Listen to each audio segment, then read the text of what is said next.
Chicago. Which, so first off, I kind of thought Calvo would be gone this year. Okay. I just felt like maybe if there was a player that we would probably part ways with, Yeah. it would be him. But I figured it would be back to Latin America. Okay. Or even like South America. I didn't really think that he'd go somewhere else in the league. Okay. I definitely did not think he was going to leave 10 games in, even though the transfer window ended last week. Well, and there's, of course, we don't know what happened. We don't know what happens in the locker room. We don't know what was said. We don't know that stuff. I mean, we just know what we're told. Yeah. But as soon as he got the red card, and then wasn't even on the roster the next game. Yep.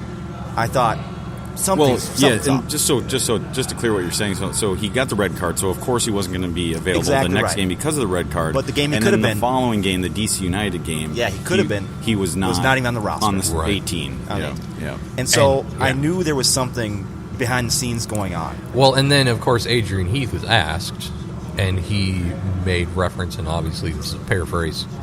He said something like, I wanted to keep that negativity out of the team. Yeah. Yeah. And it's like, well, when your manager said, and we all know Adrian Heath. Yeah. He's blunt. He doesn't hold his tongue at all. So when you have your manager say that, it's like, okay, I mean, I guess I get it. He was captain for, 60 games? Yes, he was.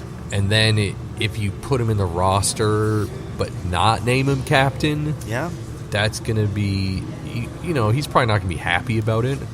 But still not even naming him to the roster. So then those comments, I was like, okay, there's something more happening. Like I said, there's something that happened. And let's get into it, because he gets traded, and then he makes some comments to, was it Spanish media or was it Mexican media or something like that? I don't know. Well, the interview was Spanish. in Spanish. Yeah. So it was translated. I saw some fairly rough translations of his comments. I don't know that they're 100% correct, but we pretty basically much said that Adrian Heath threw him in the garbage. Right. So, and treated him as a rookie. He mentioned specifically that he was the captain of this team. Yeah. And he admitted that he lost his head in a moment. But yet, basically Heath didn't have his back, threw him in the garbage, treated him like a rookie, even though he's a captain. That makes me kind of think of going back to the negativity comments that he said. It's a little confusing and suggesting there might have been a problem in the locker room, but hearing other players' comments, didn't necessarily but we talked get about that. You and I talked about this. I think we all talked about this. And I said, even though guys like Miguel Ibarra came out and said there was no issues that I was aware of in the locker room, doesn't necessarily mean there wasn't. Because players usually will not talk about locker room stuff in public. Yeah, I mean, you usually have some sort of decorum where you just don't address those things. Now, however, I would counter that with, he's not in the locker room anymore. Not anymore, but so it's interesting. I don't know that. I feel like there's no real reason to keep that quiet because. Yeah. Is it just Calvo being Calvo? Because I mean, before his comments were made, he did send out a nice kind of social media post thanking the fans, thanking the teams, and he was shaking, he was shaking hands with teammates as he was leaving the building. I mean, you didn't get that vibe. The players who were interviewed and asked about his comments were kind of surprised by them. Yeah. And then, but there he goes. Just a day later, he's making these comments to the media. So I think there's probably is more to it. There's got to be. I read into the comments. I love conspiracies. Oh yeah. And so for me, it's one of these things where I look at it and he says, okay, Adrian Heath didn't support him. Yeah. He started 60 games. Exactly right. And was captain every game. How can you possibly say that Adrian Heath didn't support you? I mean, unless, yeah. Here's my conspiracy, and I've brought this up on the podcast before.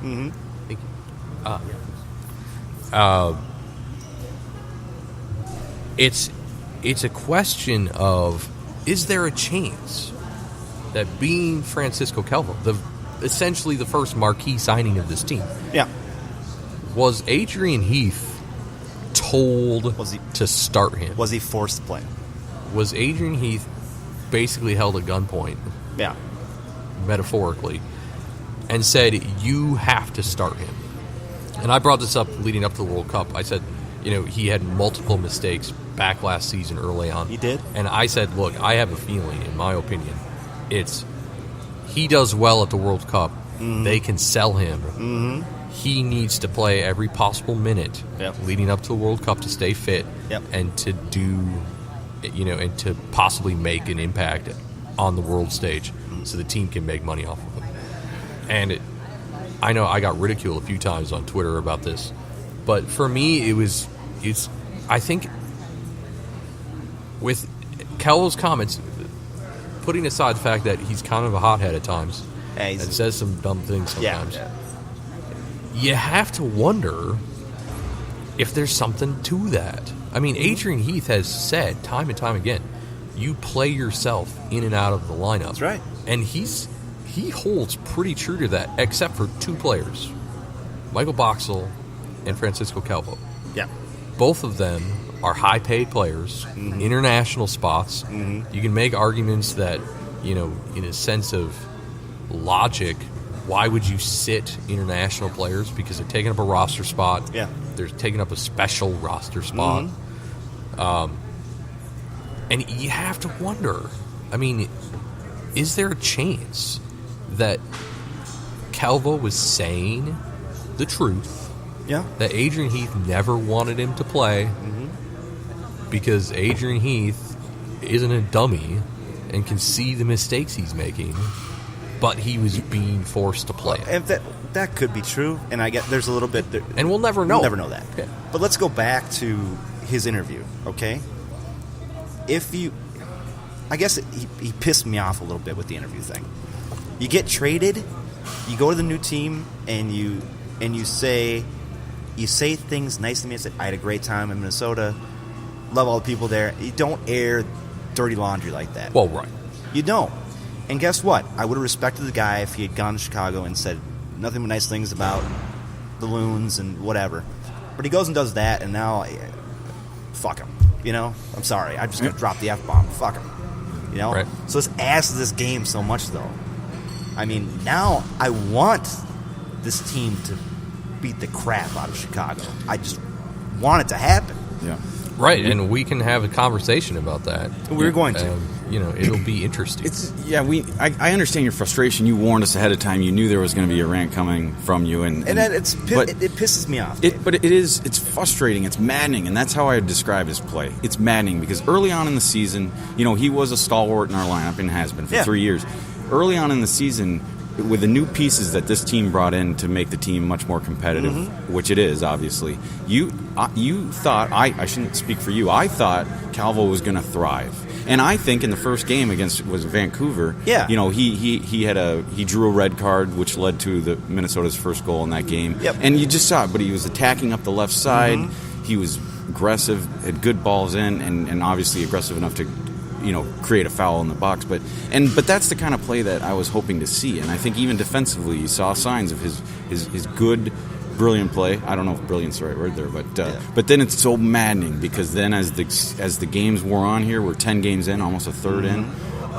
You just saw that inconsistency, those mistakes he would make. Yeah. You want to bang your head against the wall because it's like he should be better than this. Well, he is. He can show moments of great play, but then it just only takes a moment, and you see either poor play or frustrating play. If he gets frustrated, leading to penalties and cards. But when he gets frustrated, he becomes whiny. He's a whiner. He goes to Chicago and says, "Well, really, I should have been playing in the center." Right. I mean, that's where I should play. But we tried that last year, and guess what? It didn't work. Fucking work. Yeah. Okay, it didn't. It didn't work. And I think there's a big issue with trying to gauge his talent level. I've argued a few times that, and I don't know if I've said it on this podcast, but on social media, that I think he would make a phenomenal winger. Yeah. A guy that doesn't have to really play that much defense, but that pushes forward, that does that almost Miguel Ibarra role. Yeah. Because he's got some talent. I mean, I really think Francisco Calvo is a talented dude. He's a very talented player, Dave. And very talented. You need to get him in a role where you can minimize his mistakes. Mm-hmm. And we've had this conversation before. On the back line, your mistakes get magnified. Exactly right. And and that's the problem. On the back line, the really risky part of having fullbacks that push forward. Mm-hmm. If your defensive midfield and your center backs aren't set, an attacking fullback can leave you exposed. Yeah. I said maybe it was the last episode, the episode leading up to DC. Mm-hmm. I said I wanted to see Calvo in the lineup, but with Kelman and Ike at center back. Yep. Because I wanted to see how this position would work out with those two in. Mm-hmm. And we didn't get to see it. No. But I'm kind of with Dave on the sense that he has these moments of near brilliance where it's like, if you had the pieces there around him, you can minimize the impact of his mistakes. Yeah. And I think, and this is why I think they jumped the gun. I think they should have waited until the summer window just to see if Heath could have, done one or two tweaks. Yeah. Specifically Kelman in instead of Boxall, and see how that would have happened. But again, they were rushed by the window. And I think they're also rushed by the fact that there was something going on behind the scenes that would have been becoming toxic. Yeah, you'd had to have dealt with the fact that Ozzy's a better captain. Yeah, and you'd had to have dealt with, sorry, Calvo, we're stripping you the armband. Mm-hmm. Yeah, so I mean, things happened as they did. It's hard. It shoulda, woulda, coulda. I mean, if the red card at Toronto never happened, would he still be on this team right now? Yes, you would think so. Yes, I mean, you can't. We don't know for sure, but you would think so. No, he would be. So that kind of pushed them a little further into that direction where maybe they thought they had to make I think that Manny even said that the red card was the last straw. Yeah, I mean, the red card made them play their hand. They had to do it at that point. They said, okay, this is it. We got to do something. Yep. Yeah, so not just to clear this up, I don't think we brought it up, but what Minnesota received in return for Calvo from Chicago. Money. So, money. The Garber Bucks, whatever you want to call it, the GAM, you the got TAM. the breakdown? Garber Bucks. I do have the breakdown. So they essentially got a total of $400,000 allocation money, and that involves $150,000 this year. Real quick, it was like 100,000 GAM this year with 50,000 TAM in 2019, and then in 2020 it's going to be 100 GAM and 150 TAM. So that's a total of 400,000 plus. There's room for another 125,000 incentive base. Yep. So, so say what you will about it, but that's what they got. It's not. I wouldn't call it a great deal. They didn't. No, it wasn't. But again, maybe they felt they had to make a move. But they got something for it. It reminds me of going. Of course, I like on this podcast to talk about other sports in Minnesota. It reminds me of the Johan Santana deal. Yeah, right. They waited too long to trade him, and they had to because his contract was up. They ended up trading him to the Mets, and they got okay guys for him, but they could have gotten a lot more. Yeah, right. But they had to. And then. Maybe the Calvo move is not even the biggest move or transaction during this window that just closed on Tuesday, was it? Because just about a week before that happened, we made a trade with the LA Galaxy. Mm-hmm. And I don't know. We traded $325,000 for $225,000. That doesn't sound right. We got...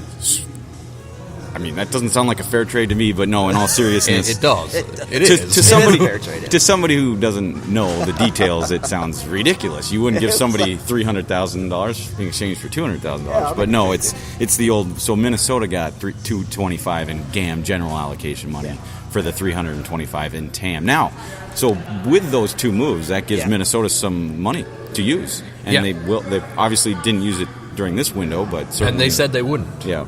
And that means they can also pay down some guys if they wanted to. Yeah, I mean that's the beauty of GAM. Mm-hmm. It's it's an unspoken rule that you can kind of convert 1.5. So one. Let's see if I say this right. 1 GAM is worth 1.5 TAM. Mm-hmm. I guess is how it goes. Yeah. So And the reason for that is that GAM can be used more than